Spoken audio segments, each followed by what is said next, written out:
Este podcast é uma produção Reverber.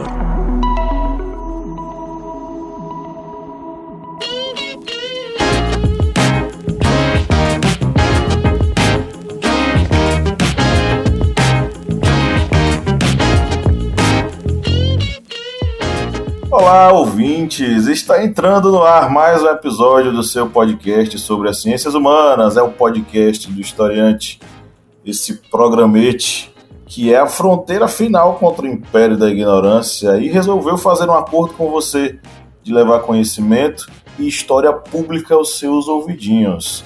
Eu sou o Pablo Magalhães e estou aqui acompanhado dele, o homem das Minas Gerais que converteu todos os historiantes ao cristianismo, o senhor Felipe Monsanto. Vamos todos agora dar as mãos aqui. Bom dia, boa tarde, boa noite. Que bom falar aos ouvidinhos de vocês novamente. Tô revoltado porque tem muita gente me copiando a minha entrada, tá? Mostrei até hoje uma pessoa que tá copiando minha entrada aqui pro Pablo e pro Kleber. Quero reivindicar. Quero os meus direitos de direito autoral aqui, tá? E agora vamos dar todo mundo as mãos de novo, voltar para oração aqui, ó. É bom fazer o registro da marca, né, Felipe?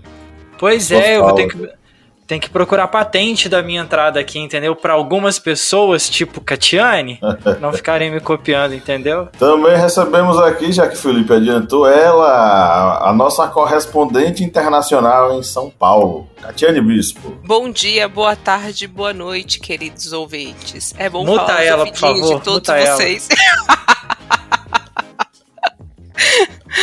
Ai, Felipe, ó, o ônus da culpa cabe a quem acusa, hein? Temos também ele, o homem que montou um soviete na beira do Rio São Francisco e a cada dia disputa uma luta encarniçada contra o capitalismo e contra a ignorância. É o camarada Kleber Roberto. E aí, pessoal, beleza? É luta constante contra não só capitalismo, contra terraplanismo, ANCAP, Incel, Red Pill. Cada dia aparece uma coisa nova lá no fundo do poço para vir puxar o pé da pessoa. É isso aí. E hoje recebemos um convidado, a visita ilustre do Pedro Guerra. Oi, Pedro. Oi, gente. Bom dia, boa tarde, boa noite, pessoal. Muito feliz de estar com vocês. Pedro, fala um pouquinho para os nossos ouvintes, quem é você? Bom, obrigado pelo espaço. Sou equatoriano, tenho 25, gente, me achei outra idade, tenho 26 anos. Eu moro no Brasil há 4 anos e, bom, eu conheci vocês porque eu tenho um TikTok, né, Pedrito Martim. Eu sou economista, vim morar neste país porque casei com uma brasileira e me apaixonei pelo Brasil. Acho que as pessoas, Catiane, você que já viu alguns dos meus vídeos, eu gosto muito do Brasil, tanto assim que eu estou fazendo todo o esforço do mundo para aprender a falar bem português. Eu gosto muito de morar em São Paulo, gosto muito dos estados deste país. E nos últimos tempos, né, quando você vai crescendo, quando você sai da faculdade, você começa, né, a ter esse engajamento pela política, pela economia, pela sociedade. Especialmente na pandemia, acho que as pessoas, a gente foi obrigado, né, a ter mais consciência sobre o que estava acontecendo. E nada, hoje tento ser, como vocês falaram, quero ir contra terraplanismo, contra esses absurdos. E ser um pouco mais presente. É isso, basicamente, né? Sou muito novo, né? Ainda tô aprendendo muito da vida.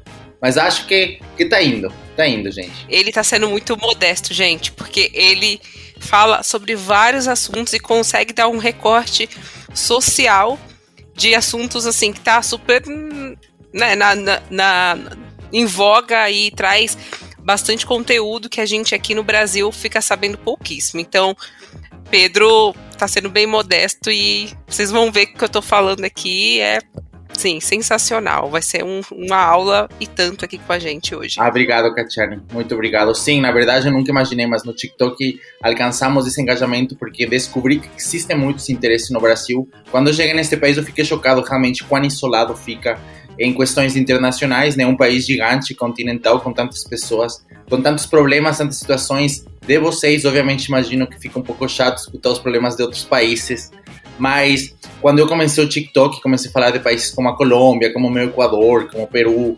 entendi que realmente existe esse interesse, né? E é por isso que eu tô aqui, para discutir sobre isso. Perfeito. Pedro, seja muito bem-vindo e já fica avisado que a gente vai lhe chamar para próximos episódios, viu? Ai, não, muito obrigado. Sim, com certeza. Pode me convidar. Feliz. Perfeito. Então é isso. Estamos aqui hoje reunidos porque hoje é dia de geopolítica na Latinoamérica. Vamos fazer um passeio por 2 países hermanos, o Equador e o Peru. Vamos fazer uma análise aí sobre as crises políticas que movimentam esses 2 países. Mas antes, vamos para alguns recadinhos especiais. Não é não, Kleber Roberto? Isso mesmo, pessoal. Vocês que estão ouvindo aqui este podcast, curtem o que nós fazemos aqui semanalmente, levando informação e muito conteúdo para vocês. Vocês podem ajudar o Historiante de uma forma bem fácil. Vocês abrem o aplicativo de vocês e no aplicativo em que der a opção de marcação de estrelas, como o Spotify, você lá marca as 5 estrelas no nosso podcast, que isso ajuda bastante o Historiante a ficar entre os principais podcasts e com isso poderemos levar a palavra e o conhecimento para mais pessoas. Lembrando que depois de marcar as 5 estrelinhas aí no seu aplicativo, você aproveita, sai compartilhando nos grupos aí de WhatsApp, de Telegram, e depois você também pode seguir o Historiante nas nossas redes sociais, @historiante_. Beleza, e temos também um recado da nossa editora parceira, né, Felipe Monsanto? Pois é, Pablo, a gente tem a nossa editora parceira, que é a Editora Contexto, que ela não largou a nossa mão, mesmo a gente perdendo o nosso Instagram. E durante esse período, a Editora Contexto, em parceria com a gente, está oferecendo um desconto de até 20% nas suas compras no site da editora. Você vai lá, pesquisa os livros que você quer sobre história, sobre economia, sobre várias outras áreas, e no final da sua compra, ao fechar o seu carrinho, você coloca o nosso cupom de desconto, que é Historiante20. Você digita lá Historiante20 e garante até 20% de desconto na sua compra no site da Editora Contexto. E você não precisa ser nosso apoiador para garantir o seu desconto. Você pode ser apenas nosso ouvinte, apenas adepto à palavra do historiante, e garantir esse desconto para você no enriquecimento aí da sua jornada e do seu conhecimento. Pois é, aproveite, vá lá no site da nossa parceira, o link está na descrição desse episódio. A Contexto que frequentemente manda algumas obras fantásticas para a gente, né? Como o livro As Religiões que o Mundo Esqueceu, como egípcios, gregos, celtas, astecas e outros povos cultuavam seus deuses, escrito por nada mais, nada menos que Pedro Paulo Funari.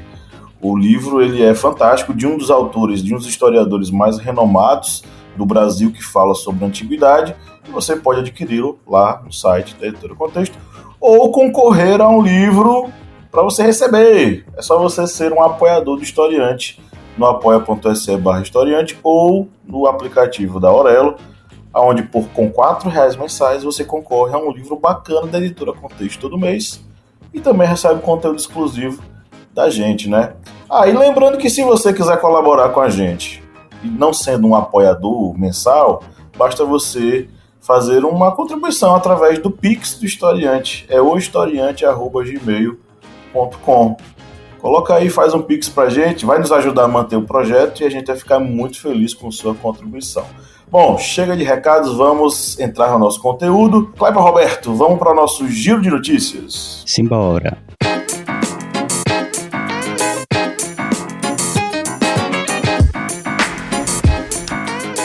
Começando aqui com Piauí Folha. A sangrenta repressão política no Peru. Forças de segurança já mataram 49 civis durante protestos pela renúncia da presidente e antecipação das eleições. O Globo. Equador convoca eleições para 20 de agosto, depois de presidente dissolver a Assembleia Nacional. Os equatorianos vão às urnas em 20 de agosto para eleger o presidente e 137 deputados, em eleições antecipadas, uma semana após o presidente do Equador, Guilherme Lasso, dissolver a Assembleia Nacional na semana passada. Politize. O que você sabe sobre a crise política no Peru? O Peru vem enfrentando uma forte instabilidade política por um longo período. Nos últimos 30 anos, todos os presidentes peruanos foram investigados ou condenados por corrupção. Exame. Crise política no Equador. Entenda 5 pontos o que está acontecendo no país. Mecanismo de morte cruzada permite que mandatário governe 6 meses via decreto. Mobilização popular pode agravar tensão social. E fechando aqui, terra. Laço do Equador busca, entre aspas, acordo nacional nas eleições de agosto. O presidente do Equador, Guilherme Lasso, descreveu nesta quarta-feira as próximas eleições antecipadas como uma oportunidade para unir o país, que sofre com violência entre gangues e instabilidade política após Lasso dissolver o legislativo nesse mês. Pablo, é com você. Beleza, vamos para o nosso editorial.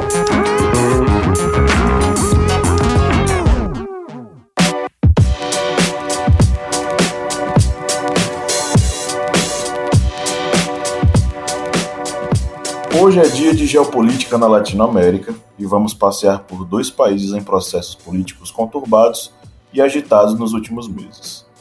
Nossa primeira parada é no Peru.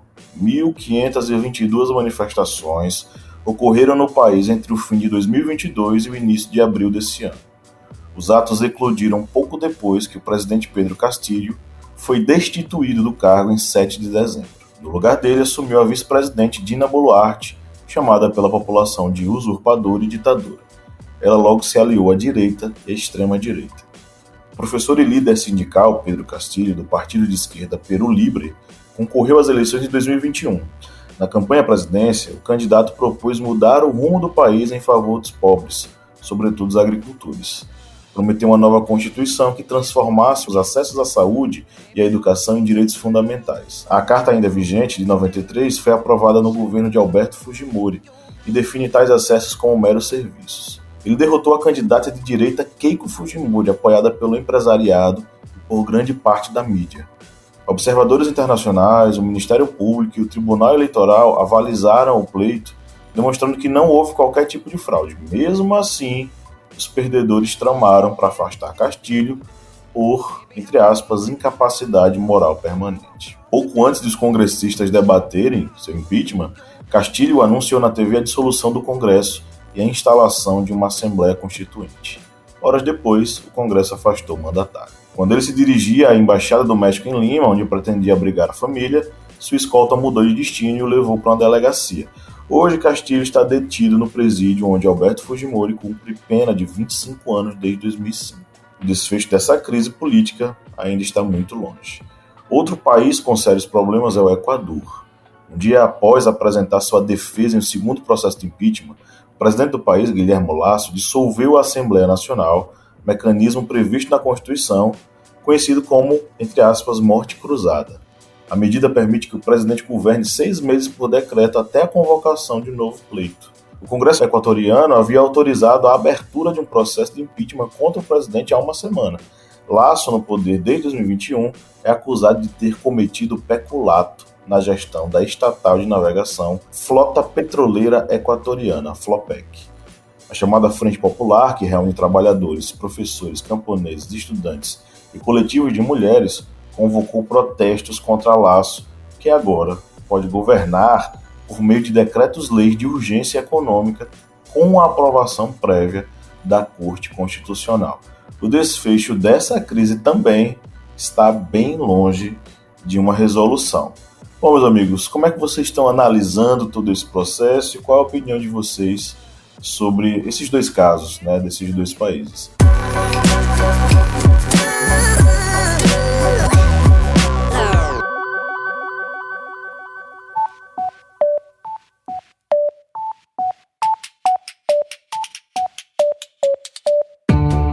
Me diga uma coisa, Lídia Verônica, qual é o melhor lugar para ouvir podcasts? O melhor lugar para ouvir podcast, pra mim, é na cama. Mas pra todo mundo, É Orelo, com certeza. Além de tudo, o Orelo nos remunera. Cada clique seu ajuda o nosso projeto a crescer. Então quer dizer que só de a pessoa ouvir, dar o play lá nos episódios, isso já nos ajuda? Nem precisa a pessoa pagar? Exatamente. Se você não pode ou não tem interesse em ser um apoiador, mas acha o nosso projeto legal, vai lá no Orelo e dá essa força pra gente.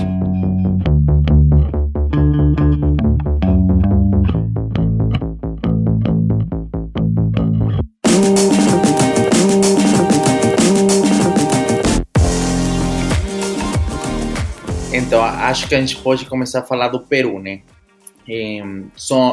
Para as pessoas terem uma ideia sobre uma diferença muito forte que tem entre o Peru, o Equador e o Brasil, é que o Peru e o Equador não são países federativos, gente. Então, o Congresso não tem duas casas, não tem uma Câmara de Deputados e uma Câmara do Senado. Tanto no Equador como no Peru, por ser países mais pequenos em população, em território, a diferença dos Estados Unidos, Argentina, Brasil, somos países não federativos, portanto o Congresso é uma casa. Isso obviamente dá a essa casa muito mais poder, né? Acho que isso aí é um grande diferencial para você entender esta disputa que nos dois países você vê entre o presidente e o Congresso.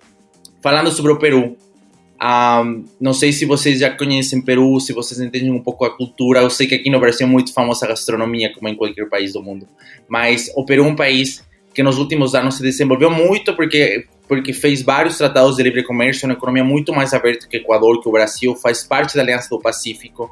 No entanto, é um país que tem, gente, assim, uma desigualdade absurda entre Lima, que é a maior cidade, e as cidades que ficam na periferia. Então, não dá para comparar. Acho que o Brasil, talvez, por desigualdade, vocês podem entender. Mas imagina, você tem uma cidade super cosmopolita, 12 milhões de habitantes, todas as empresas, perto da praia, super famosa, internacional.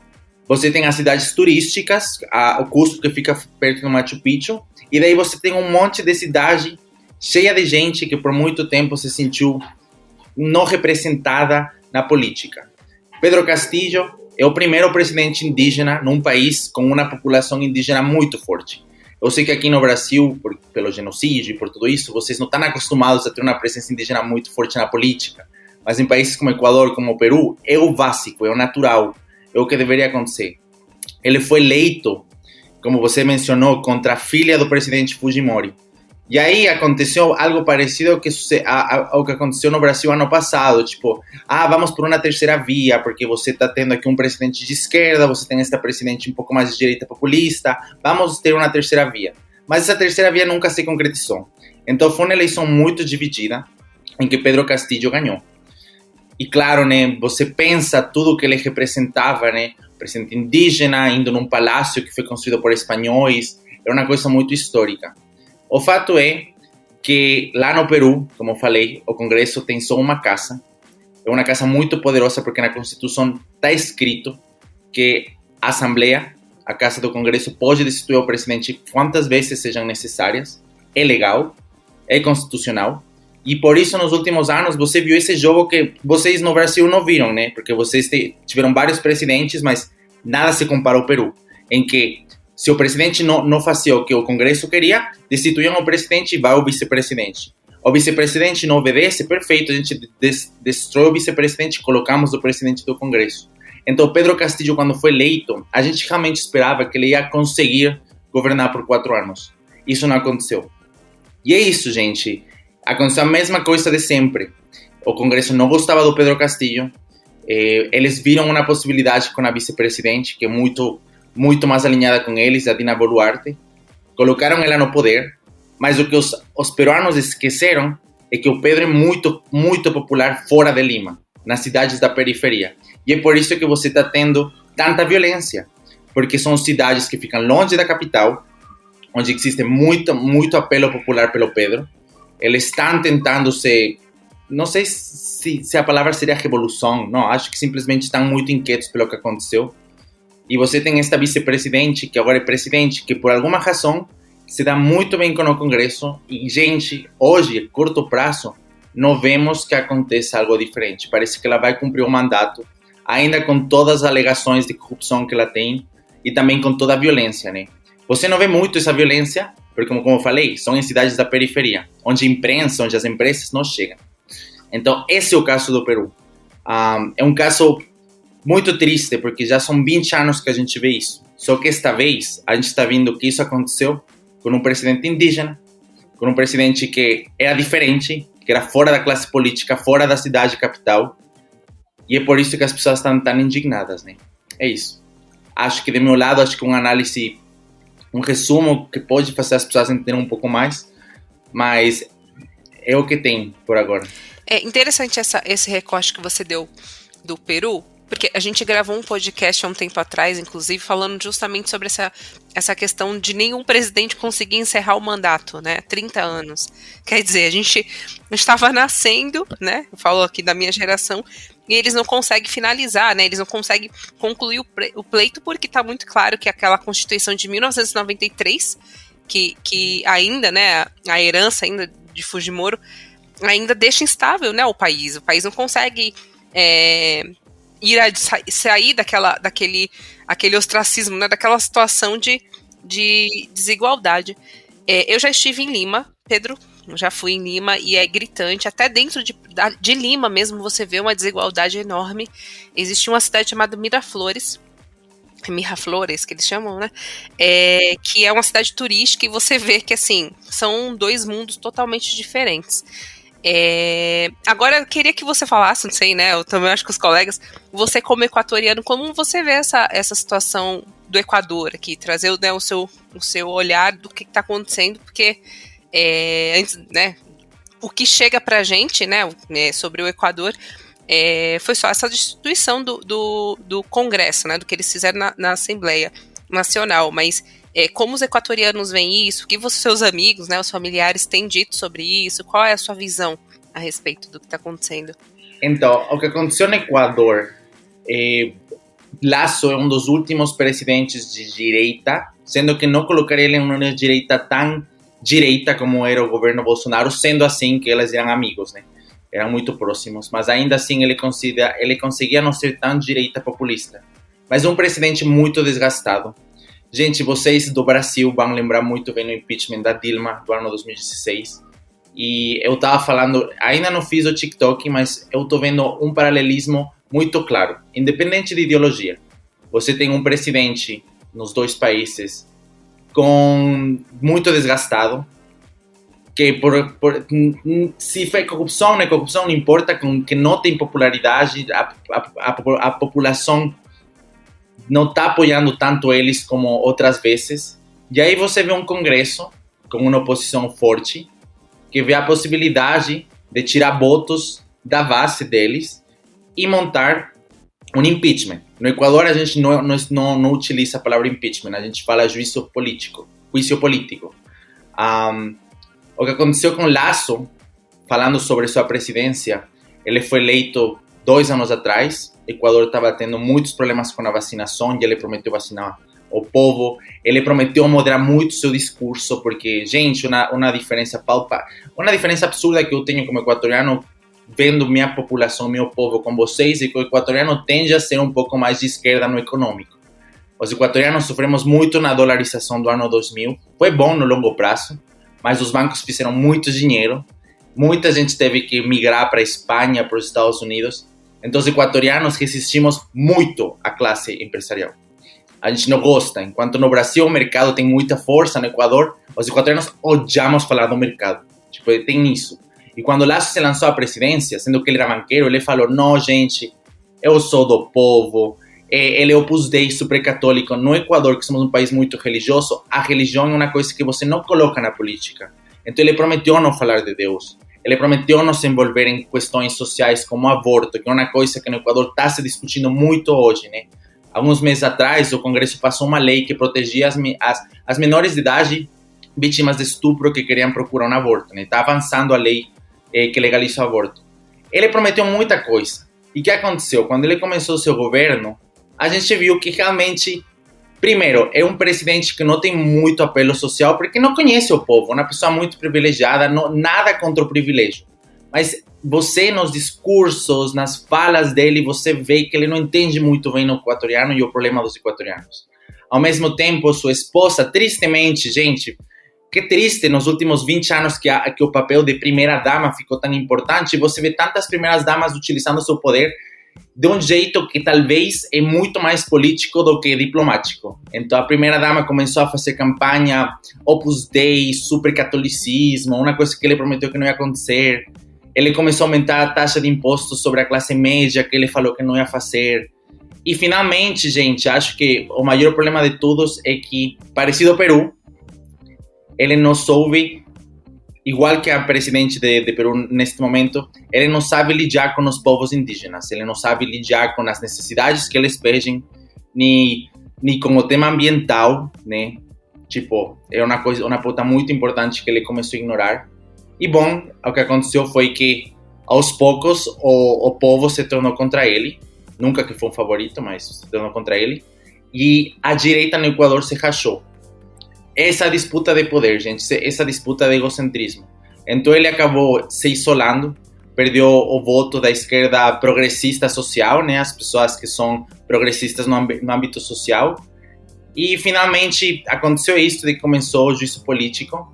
E aí a diferença de Peru, onde a Constituição que mesmo você falou, eu não sei no que o presidente Fujimori pensava na época, em dar tanto poder ao Congresso, mas no Equador a Constituição foi feita de um jeito em que o presidente também tinha algumas coisas para se proteger, para se blindar. E aí entra a morte cruzada, onde ele falou, vocês querem colocar impeachment em mim? Perfeito, todos nós vamos para casa, a gente fala em espanhol isso, nos vamos a la casa.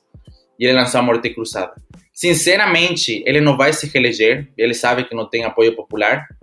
Eu, sinceramente, acho que no Equador, mas falando por meu país, pelo que eu falei que somos mais esquerda, considerando todo o estrago social que aconteceu nos últimos 2 anos, considerando que a direita está racheada, eu acho que o governo que vai entrar em agosto vai ser o primeiro turno, em novembro está o segundo turno, acho que vai ser uma nova força. Sinceramente, não acho que os políticos que estão hoje vão conseguir. Os equatorianos estamos muito desgastados com todos, mas acho que vai ser uma pessoa completamente diferente do Lasso. Tenho certeza absoluta. Absoluta. A pergunta é quem, né? É muito recente, a morte cruzada tem 1 semana. Mas a gente tem certeza que vai ser uma pessoa de outra geração. Espero, né? Eu espero de todo o coração que seja uma pessoa como Boric no Chile, né? Uma nova geração de políticos. Se vai fazer as coisas bem ou não, não sei, mas acho que merece a chance. Essa é uma análise que eu posso dar neste momento, né? Tudo é muito recente. Mas é muito bom ouvir, nada como ouvir uma pessoa do país, né? Um nacional, porque o que chega aqui pra gente já tem um viés bem forte da imprensa. Uma coisa que você falou também, Pedro, que eu acho que é interessante, é que o Lasso disse que não ia concorrer, né? E aí dizem que fontes próximas dele ele disse que ele está pensando, está avaliando a possibilidade. Então, quando você diz que ele já era um presidente desgastado, faz sentido total ele não concorrer, justamente porque, né, não tem chances. Esse flerte com o autoritarismo, assim, na América Latina, é uma veia mesmo aberta que a gente tem, né? Porque no Peru foi algo muito parecido, né? O Pedro Castillo também estava vindo desgastado, já tinha se isolado também, assim como o Lasso. E o que aconteceu foi isso, né? Ele não tinha mais apoio, né? Inclusive da própria base, se viu isolado, tentou uma manobra política, não deu certo, acabou preso, enfim. Né, e o Peru, principalmente as camadas mais pobres, sofrem com esse acontecimento, né? Trágico até, eu diria, né? E repetindo a história. Aqui eu acho que é importante a gente destacar uma coisa que talvez nos últimos 20 anos se fez, é moda no mundo, né? O político que não é tão político. E sem importar a ideologia, a gente acha que depois de ter presidentes como Pedro Castillo, que é professor, que é uma pessoa sindicalista, mas que não, se você vê a presidência dele, você vê que ele realmente não tinha experiência nenhuma sobre política. Ele não sabia falar, como você falou, com sua própria base. Ele era uma pessoa que não confiava em seus próprios ministros.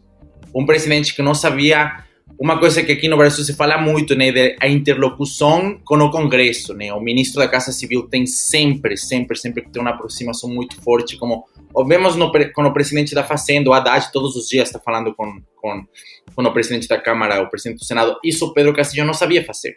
Lasso, o presidente do Equador, é empresário. Ele achou, como muitos políticos de direita liberal acham, que um país pode ser administrado como uma empresa. Aí ele descobriu que você precisa sim, ainda se não é tão rentável no curto prazo, investir em hospitais, investir em saúde, investir em educação. Ele não sabia disso. Não ensinaram ele a importância de se aproximar com os povos indígenas. Então acho que com Lasso e com Castillo, independentemente dos dois ser completamente opostos em ideologia, você vê dois casos claríssimos de dois políticos não políticos, completamente fora da realidade da política dos dois países, que ganharam justamente por isso, mas que quando entraram no governo não tinham a experiência necessária. Eu fico pensando, aqui no Brasil, um país continental, eu lembro minha esposa, quando a gente se conheceu em 2017, o Temer começou a governar, eu lembro que perguntei para ela as coisas, e ela falou para mim, o Brasil é um país tão monumentalmente continental, que você precisa governar com apoio, você não pode trabalhar sozinho. Mas ainda assim, agora que eu moro aqui 4 anos, acho que entendi muito bem que ainda tendo o melhor time de apoio, sendo o Brasil, sendo o Equador, você precisa saber como governar. Eu não sei se você tem que fazer uma aula, eu não sei se você tem que ter experiência como deputado, eu não sei se você tem que fazer concurso público, eu não sei. Eu só sei que se uma pessoa acha que porque não está envolvida na política, ele vai ganhar e tudo vai estar bem no primeiro dia, não é assim. E acho que com o Castillo aconteceu o que você falou. Ele, no dia da destituição, ele fez uma live falando, gente, eu estou dissolvendo o Congresso. Com que autorização? Com que artigo da Constituição? Quem te falou que você podia fazer isso? Com quem você consultou? Você falou com os embaixadores dos países do lado? Você falou com alguma organização internacional? Não, você não fez nada. Você simplesmente achou que podia fazer isso. Isso, para mim, mostra perfeitamente uma completa despreparação. Igual que o Lasso. Você pega o microfone e pergunta para o Lasso, o que você acha sobre investimento na educação na zona da costa que é tão necessária para o país? Ele vai falar, eu não sei. Ele vai falar, gente, temos que investir em diminuir o déficit. Porque ele não sabe de política social. Então, acho que isso ficou um exemplo muito forte nos dois países. E acho, sim, que para a próxima eleição no Peru, que não sei quando vai ser, mas no Equador, sinceramente, é uma coisa que todos já sabemos. Tem que ser uma pessoa que sabe do jogo, porque se entra uma pessoa empresária, uma pessoa que não é do âmbito político, vai ser bem difícil para ele governar. Pegando esse ponto que Pedro acabou de falar, é algo bem interessante, que nós até vimos acontecer aqui no Brasil, no caso de Castillo e Lasso, que são pessoas que entraram na política sem serem políticos. Ou seja, aquela ideia da antipolítica. O movimento de antipolítica, não, vamos ter que renovar a qualquer custo. Como? Colocando pessoas que nunca tiveram ligação com política.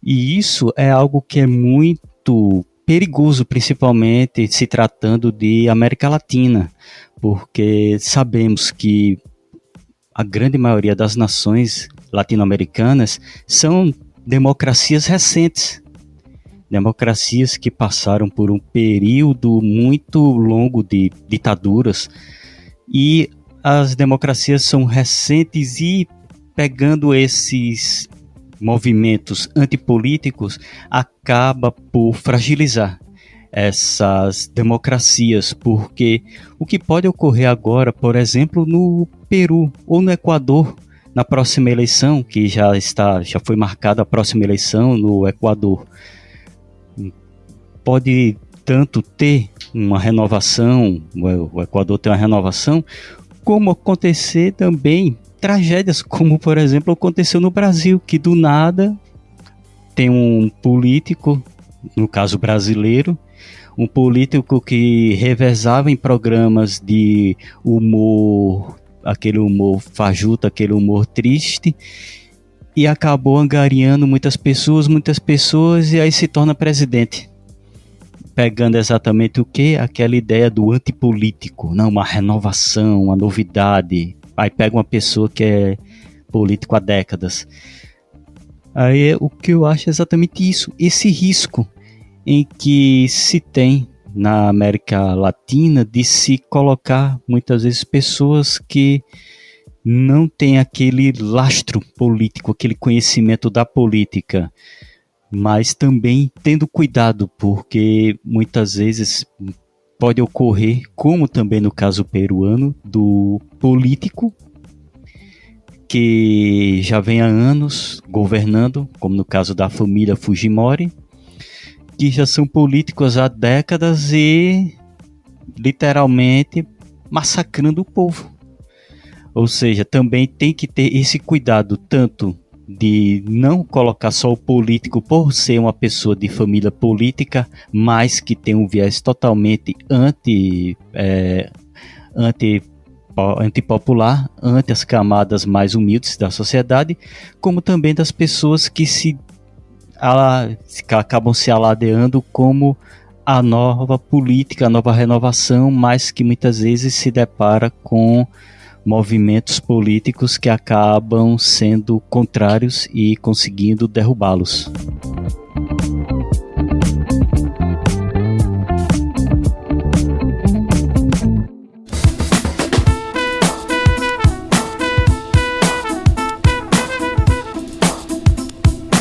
Bom, quem curte e acompanha o Historiante pode nos ajudar a manter o projeto, não é mesmo, seu Kleber? Isso mesmo. Você pode ajudar o Historiante de uma forma bem fácil. E faz como? Vai lá no nosso Apoia-se. O link é apoia.se/historiante. E além de estar contribuindo com o Portal Historiante, você também vai ter uma série de vantagens, como fazer parte do nosso grupo secreto no Facebook, fazer parte também do sorteio mensal de livros. Olha só quantas vantagens para você. E tudo isso a partir, olha só, de R$4, que não dá nem para pagar meio litro de gasolina nesse ano agora de 2022. É tão pouco para você, mas é muito aqui para o Historiante. Vá lá no nosso Apoia-se e contribua. É isso aí, o link tá na descrição desse episódio.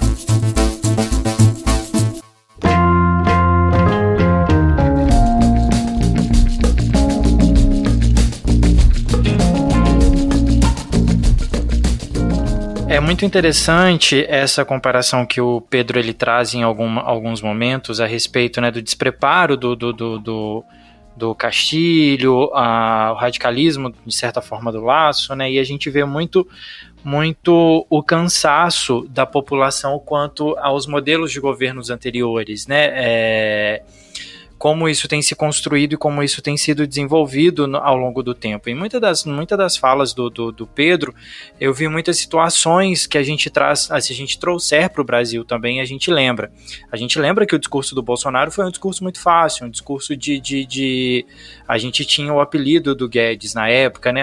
Conversa com o meu posto Ipiranga, a gente vai resolver na base da canetada, a gente tem a caneta, que não sei o que, coisa e tal, e a gente viu o resultado que deu o Brasil do jeito que ele deixou, né? E no meio disso uma pandemia e 700 mil pessoas mortas por conta desse despreparo. E nisso tudo, tanto aqui quanto no Peru e no Equador, a gente vê como que a população ela sofre, né?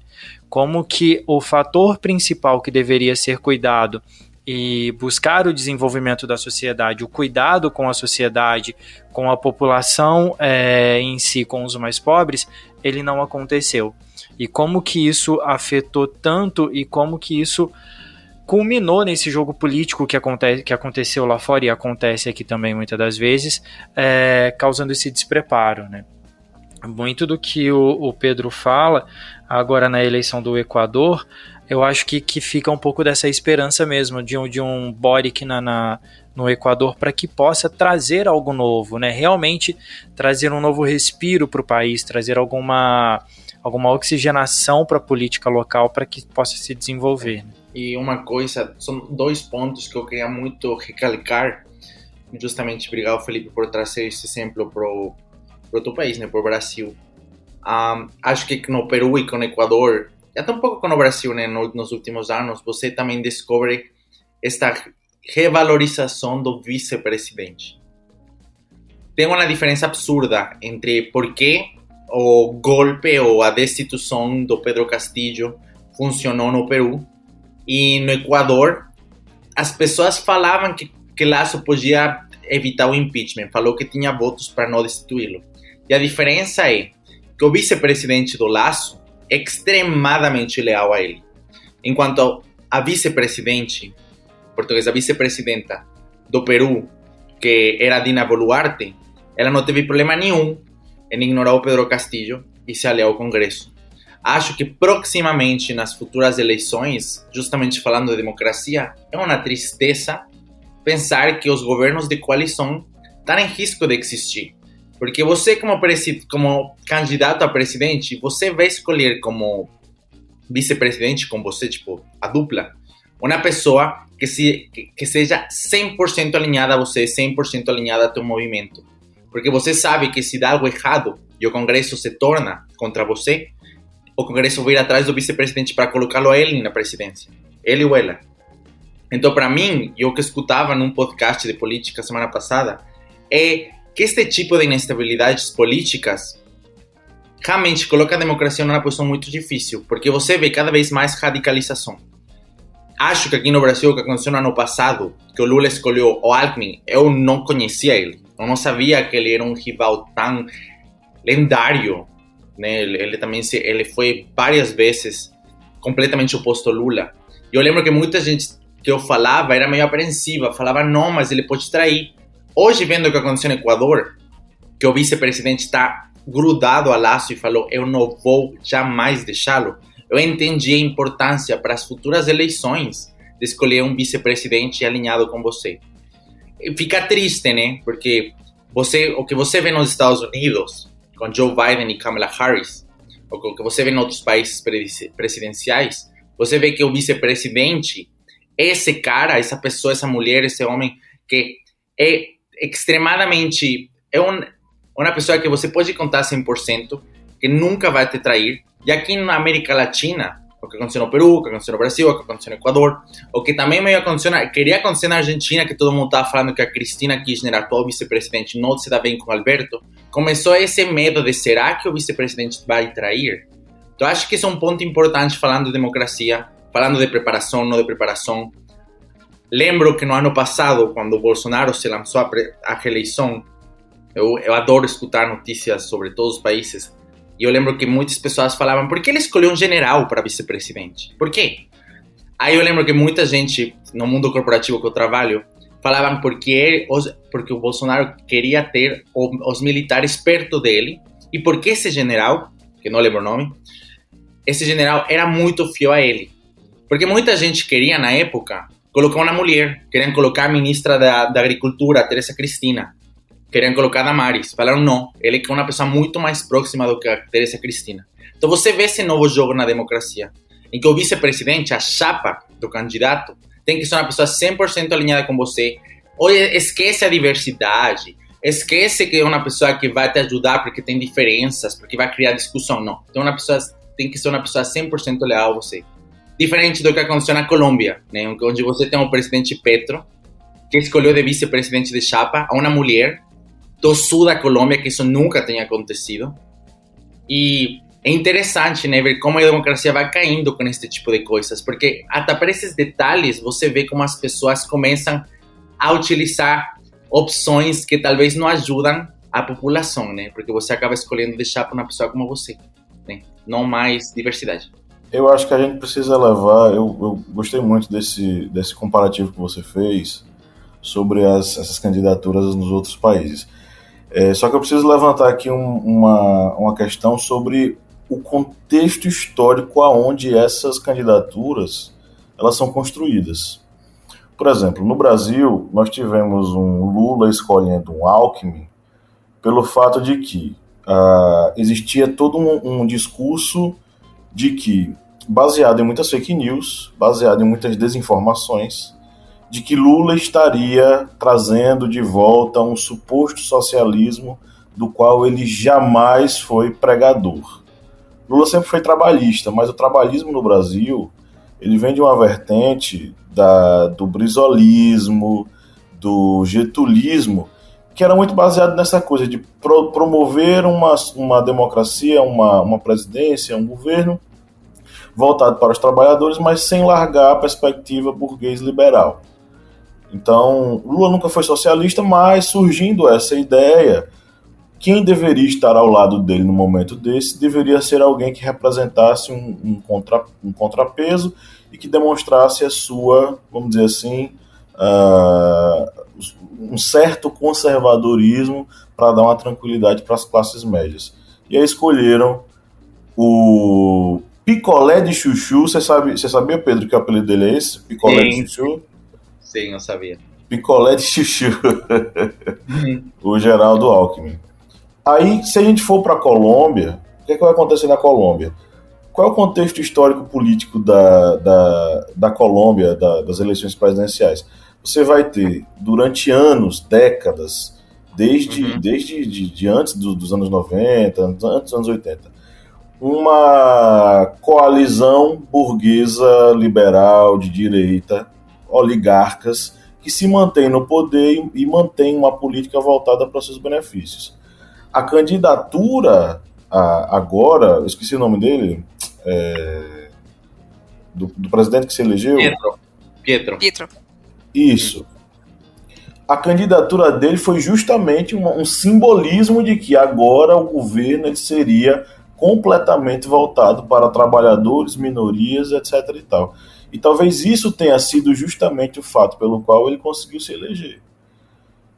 E aí a gente vai para os casos de Peru e Equador. Há paralelismos, porque são dois presidentes que, no momento em que eles seriam destituídos do poder, recorreram a um fracassado golpe de Estado. No Peru deu errado, no Equador deu certo. Foi a dissolução do parlamento para ele se manter no poder.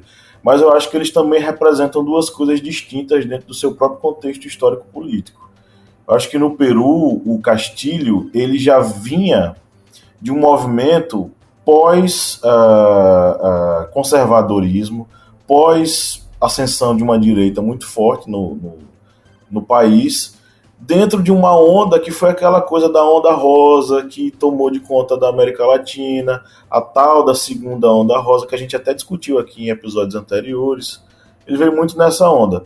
O Equador, ele faz um movimento oposto, que é o movimento de colocar no poder um cara da direita que se identifica como não político e que representa valores, digamos que, teoricamente, protegeriam a sociedade. E talvez isso tenha encantado demais a classe média. Voltando, é interessante a gente fazer esse paralelismo, mas é também interessante a gente identificar os contextos nos quais cada uma dessas candidaturas vão se estabelecer.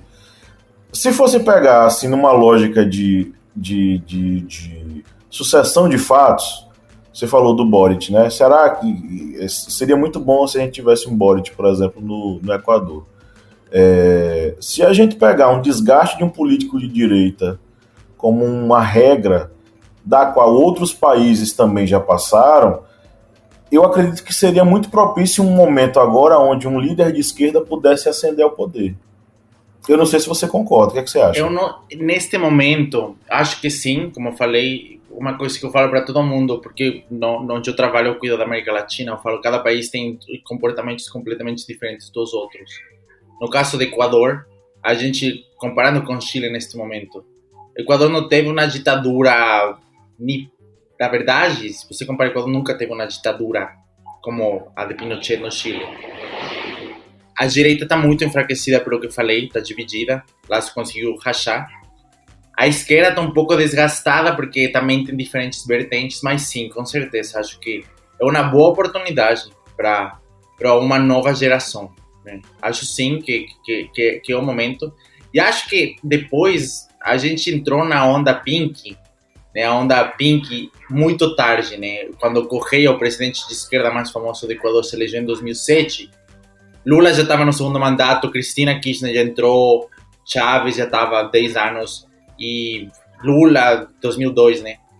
Então acho que a gente entrou depois na onda Pink e saiu depois na onda Pink. A gente saiu em 2018, 2019 e realmente saímos com a eleição do Lasso em 2021. Eu não sei se agora a gente vai pegar a onda Pink 2.0, com a eleição de um presidente de esquerda. Mas depois de ver o estrago que aconteceu, acho que não falei muito, acho que nem mencionei.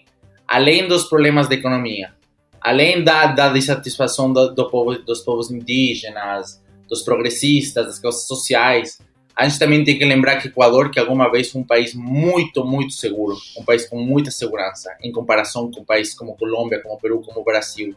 Como eu falo várias vezes, a gente não está acostumado a ver pistola, a ver arma no Equador. E hoje a gente vê no governo do Lasso que ele perdeu o controle das ruas pelo tráfico, que ficou muito perigoso. Eu acho sim que o povo tem muita saudade da segurança que tinham 10 anos atrás com a eleição do Correia.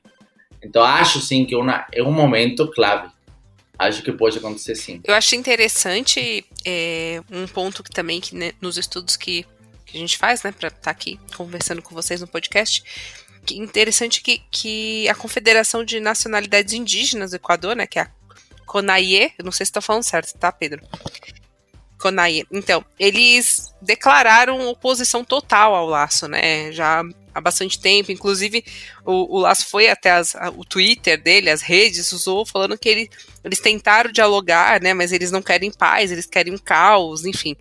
E eu acho interessante isso, que fala muito dessa inabilidade que ele tem de dialogar com os diferentes dentro do próprio país, né? Eu achei isso muito interessante, porque os indígenas, eles compõem todos os países das Américas aqui, né? Os que sobreviveram, né, ao genocídio que aconteceu durante toda a nossa colonização. E ele falar como se fosse algo distante, não a população peruana, a população equatoriana, desculpa, eu achei isso muito interessante. A gente tentou dialogar, mas eles querem um caos. Eles são equatorianos, tão equatorianos quanto você, né? E eu achei isso muito interessante, esse recorte, assim, ele... né, exatamente. visão de banqueiro mesmo, né? Quando teve uma greve absurda que teve em agosto, acho que foi agosto, né, do ano passado, se criaram, a gente falava na época, mesas de diálogo, né? Se criou essas comitivas para falar, para conversar, não deu em nada no final, porque realmente não, o governo estava muito enfraquecido, já não entendia nada do que fazer, do que não fazer. E você pegou um ponto, Catiane, muito bom. No Equador, no Peru não sei, acho que no Peru é muito mais, mas no Equador se sabe pelas pesquisas, pelo censo, que é tão importante, que os indígenas no Equador, as tribos, são 6% da população, mas a população indígena, a raça, a etnia, é 33%. E os mestiços, eu sou mestiço, somos 68%, quase 70%. Mestiço é que você é 50% indígena. Não é. Acho que no Brasil se compara um pouco com pardo, né? É mistura mesmo, mas mestiço é que você tem igual de descendência indígena como europeia ou de qualquer outra raça. Eu fiquei muito chocado, porque quando você tem esse tipo de greves, você descobre muito sobre as pessoas que você fala, que você conhece. E eu, com Lasso, descobri como as pessoas no Equador esquecem que ser mestiço é ser também indígena, uma parte indígena. É você ter costumes, você ter heranças, você ter a sangue dos indígenas. Quando Lasso falava o que você falou, eles não entendem, eles não querem nada. Eu ficava muito chocado e conversava com muita gente, como, cara, é impressionante como ele acha que eles são de outro universo. E muitas pessoas que apoiam Lasso, que são de direita, que são de centro, que são de esquerda progressista no social, mas não entendem muita coisa, não sei explicar. Falaram pra mim, não, mas é que são só 6%. Eu falei, gente, pelo amor de Deus, 6% nas tribos. Sabe, é impressionante como as pessoas podem se perder tão facilmente, ainda num país tão pequeno, né? Porque o Equador é um país mais pequeno que o estado de São Paulo. Eu dou o tamanho do Rio Grande do Sul, de fato. Então, acho que esse ponto que você falou, Catiane, é muito importante. Tipo, as pessoas têm que sempre lembrar isso. Tipo, a América Latina, nossa história é enorme, né? São anos de anos. Você desmereceu uma população que está aí milhares de anos, que você é descendente deles e que você tem costumes, tradições, palavras, dialetos deles. Para mim, realmente, lembro que 8 meses atrás eu fiquei chocado em como Lasso e as pessoas que gostam do Lasso fazendo o que você falou, falar como se eles não fossem parte de você, coisa que são. Eu não sei se vocês vão entender muito, porque eu falo muito isso com meus amigos paulistanos, porque, claro, no Brasil, os brasileiros, você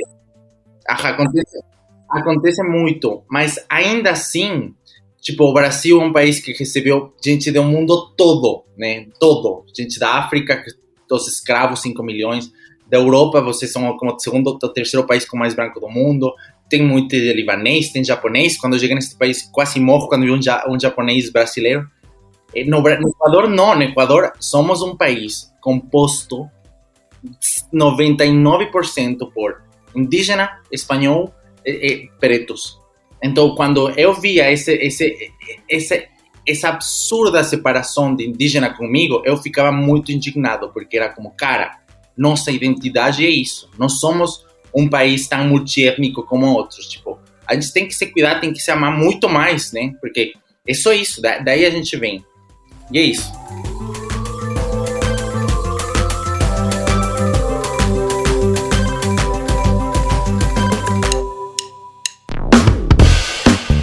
Você que é nosso ouvinte, que acompanha esse podcast a cada semana e adora ouvir os nossos papos, que tal a gente fortalecer os nossos laços de amizade? É simples demais e nem precisa pausar o episódio, né, Felipe? Exatamente, Paulo.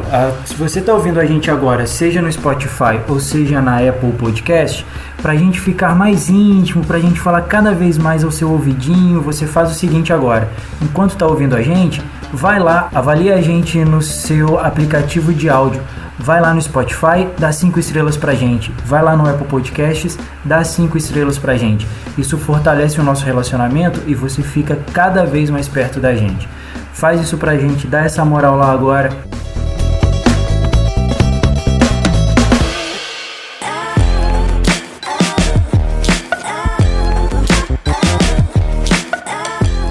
Chegamos à nossa área de indicações, esse momento em que fazemos essa curadoria gostosa de final de episódio para os nossos ouvintes. E claro, é uma homenagem às pessoas que fazem com que o Historiante esteja de pé. São os nossos apoiadores, né, Felipe? Isso aí, como diz a nossa querida Lídia Verônica, a primeira dama deste programete, para os nossos cristalzinhos as indicações aqui. E eu vou mandar um abraço hoje para 3 deles. O Eduardo dos Santos Silva, que é um dos nossos apoiadores, Tatiane Araújo Ludigério e João Vitor Dias. As indicações de hoje vão em especial para vocês 3 e mais uma vez, muito obrigado por apoiar a gente, por acreditar no nosso trabalho e não largar a nossa mão. Então vamos lá, vou fazer as minhas indicações aqui. Para assistir, eu vou indicar uma série documental que está na Netflix chamada Work, do ex-presidente americano Barack Obama, onde ele conversa em alguns episódios, 4 ou 5 episódios, com diferentes trabalhadores, diferentes modelos de trabalhadores, né? As classes mais pobres, o pessoal da classe média, a classe alta, e ele vai falando sobre os desafios do mundo do trabalho, das dificuldades da vida, né? De se manter família, tudo, e ele faz uma análise social muito interessante nessa minissérie, em alguns capítulos, e vale bastante pensar o modelo de trabalho, o formato de trabalho que se tem hoje, para onde o mundo está caminhando, né? Quais os desafios do capitalismo, o que o capitalismo tem causado no mundo atual com o mundo do trabalho. E tá bem interessante esse mini documentário dele aí. Indico esse programa na Netflix, chama Work.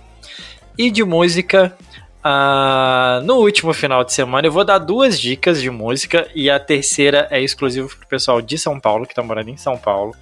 No último final de semana eu tive a honra de conhecer pessoalmente Catiane Bispo e Eliezer Fernandes, que compõem essa mesa. Mas antes, eu tive um privilégio ainda maior, que assistir o musical do Los Hermanos, contando a história das músicas do Los Hermanos em São Paulo. E essa vai uma dica pro pessoal em São Paulo, que mora em São Paulo. E quiser assistir, tá no Teatro Liberdade, ali na Liberdade, na rua São Joaquim, um musical com as letras do Los Hermanos.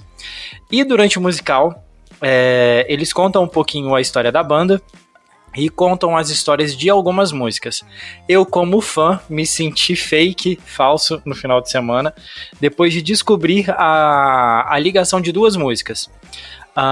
Duas músicas, uma do álbum Ventura e a outra do álbum 4, a Primeiro Andar é do Ventura e Sétimo Andar é do álbum 4, tem uma conexão entre essas duas músicas.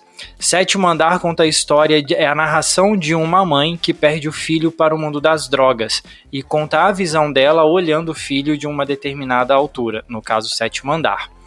E Primeiro Andar conta a história do filho, a visão do filho em consideração ao mundo das drogas, né? A visão dele ao adentrar o mundo das drogas, e tem uma ligação entre elas.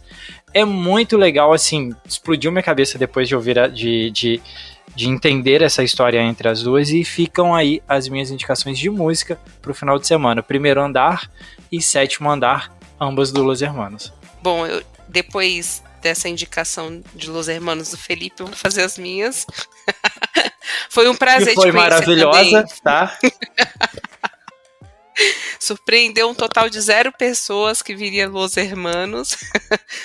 Então quer dizer que o senhor Felipe, diretamente das Minas Gerais, estava em solo paulistano, com frio, do jeito que ele gosta, né, aqui.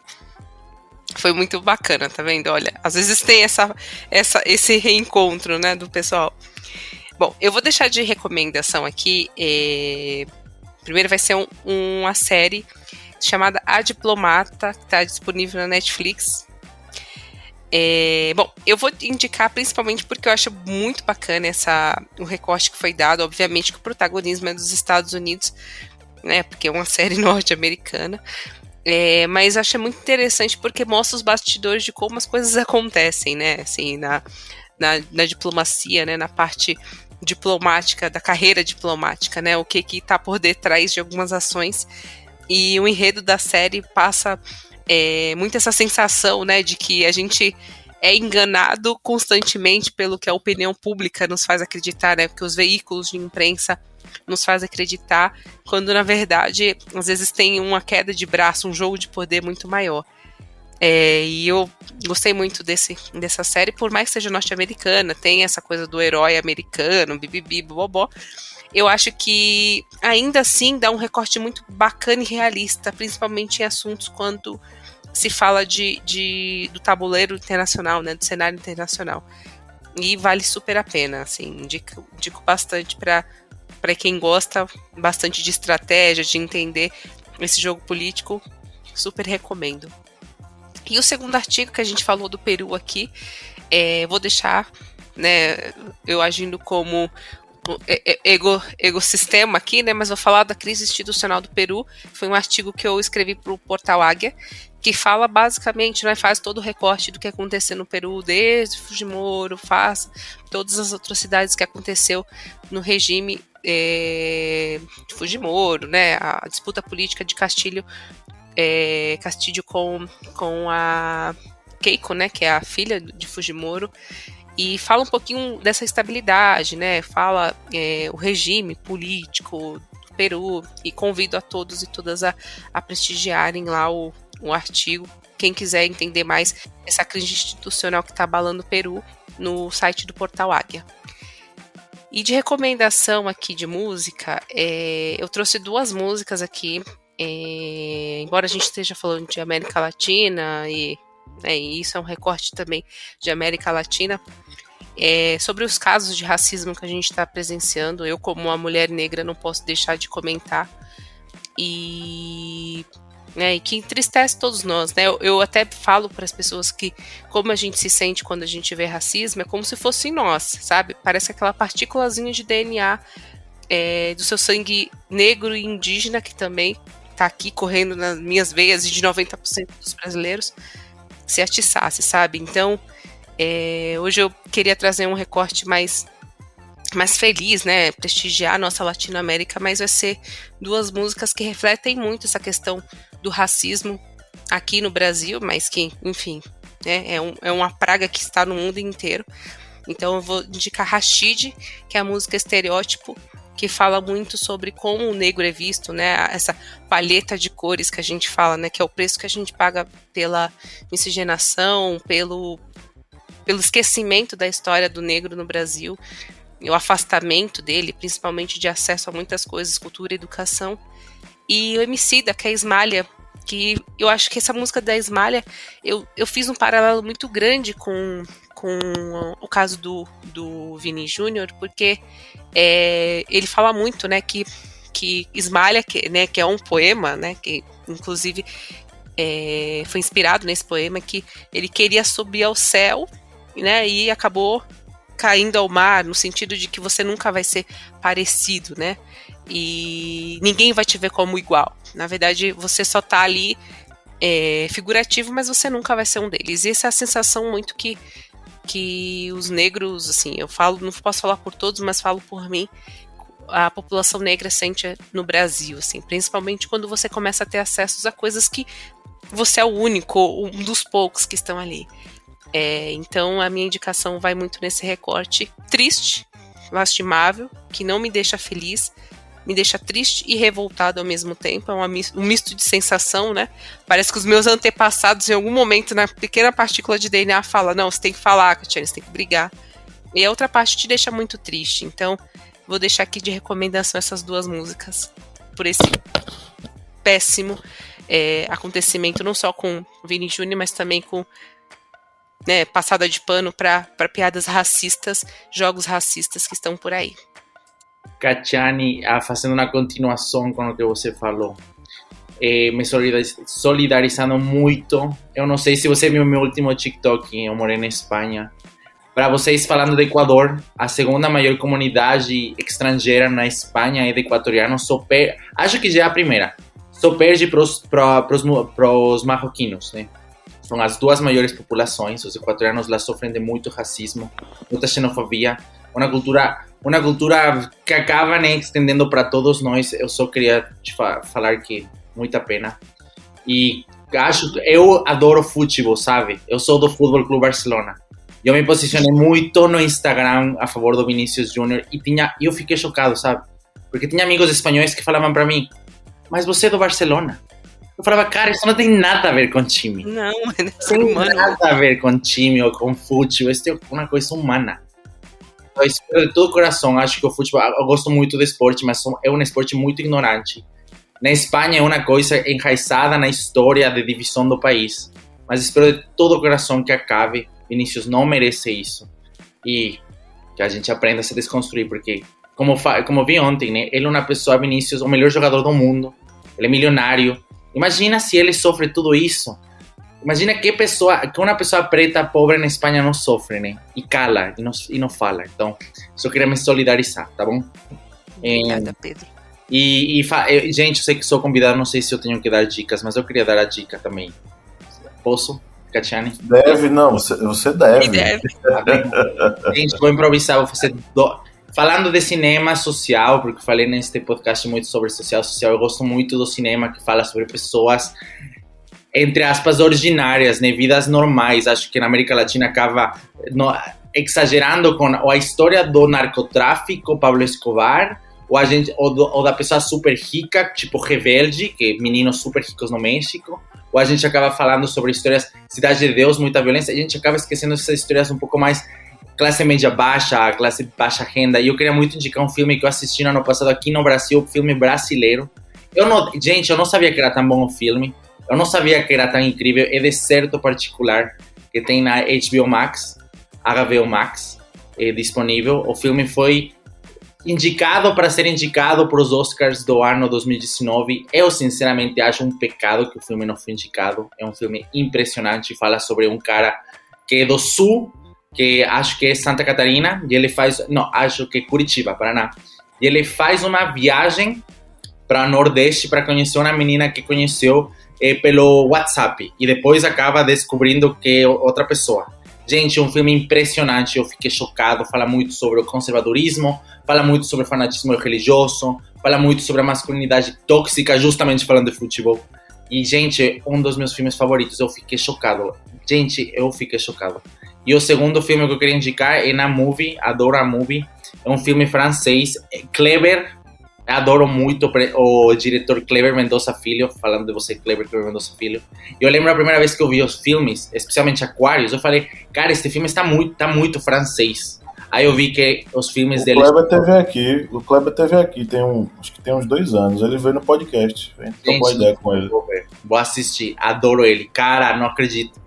Mas Aquarius é um dos filmes favoritos meus, Bacurau também, mas... falando sobre filme franco-brasileiro, falando sobre filme francês, eu gosto muito de um filme que se chama 2 Dias, Uma Noite. É um filme da Marion Cotillard, uma atriz francesa muito famosa. Ela foi indicada ao Oscar por esse filme. E é sobre... Gente, essa história é muito interessante. É sobre uma funcionária que sai de licença médica porque tem um colapso nervoso, um surto, um breakdown, não sei como vocês falam em português, desculpe, mas ela teve um problema muito sério de saúde. Ela volta e descobre que o chefe ofereceu para todos os empregados, para todos os funcionários, um bônus se eles votam em demiti-la. Então ela tem um final de semana para ir casa por casa, convencendo os funcionários que são igual mais pobres do que ela, por favor, abre mão de teu bônus porque eu preciso trabalhar. É um filme que fala muito sobre as lutas de classe, fala muito sobre a divisão, né? Fala muito sobre a injustiça social, sobre a saúde mental, porque imagina uma pessoa que sofre de depressão tendo que se colocar nessa posição tão feia. Fala muito sobre racismo e xenofobia, porque muitos dos funcionários são migrantes. Então, gente, é um filme absurdo. E sobre música, eu gosto muito, aprendi a falar português com Baiana System. Eu não sei, adoro. E se vocês acabam neste podcast... Muito bom. Vai lá. Adoro Sul-Americano e Lucro. Adoro as 2 músicas. Então... são minhas indicações. Baiana System são meus conterrâneos, eu sou baiano. Eu tô em Alagoas, mas eu sou baiano. É isso, gente. Adoro Bahia. Parabéns. Eu acho que eu tava até comentando com um colega meu, ele disse que ele não concorda. Mas, na minha opinião, Baiana System está para a Bahia o que Nação Zumbi está para Pernambuco do ponto de vista da inovação musical.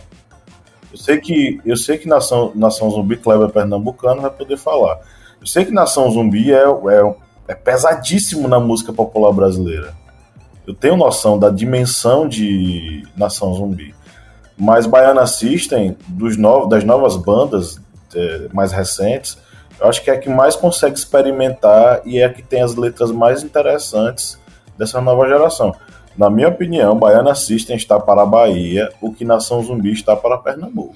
Eu acho que a vantagem da Nação Zumbi, de Chico Science, principalmente na época de Chico Science, é que eles surgiram exatamente no momento que a música alternativa e rock estavam no auge nas rádios.